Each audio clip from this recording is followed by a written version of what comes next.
Safety, quality of life, and home values. Dozens of Wilson County neighbors say their life has been disrupted after a shooting range moved into their neighborhood.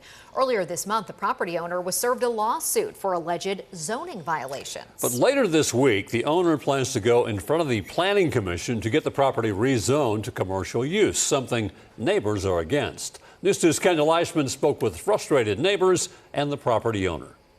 This is a nuisance to all of us. It literally feels like a war zone, and my kids are literally terrified to go outside. It's the sentiment for dozens of neighbors near South Mount Juliet Road that spoke out against this property owned by private security CEO of Solarian Risk Management, Jack Bird. One neighbor sharing the noise they heard for hours on Saturday. What you're looking at is a 14-lane gun range that was basically built in a 2-month period. We spoke with another neighbor off camera who shows us how his property backs up to Bird's shooting range. News 2 reached out to Bird.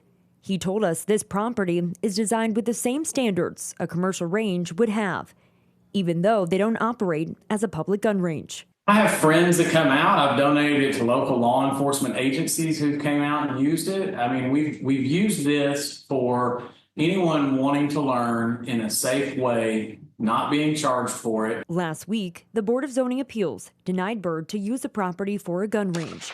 So now Bird applied to rezone the property from residential to commercial and will go in front of the Planning Commission on Friday. The worst thing is, the worst outcome for those that live around it is that it's not rezoned because things stay the way that they are. He says if approved, he will consider investing a couple $1 million to build an indoor facility.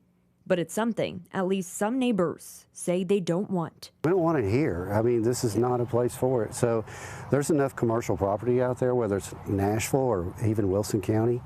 I mean, if he's got the money to do this, he's got the money to buy a commercial facility. In Wilson County, Kendall Ashman, News 2.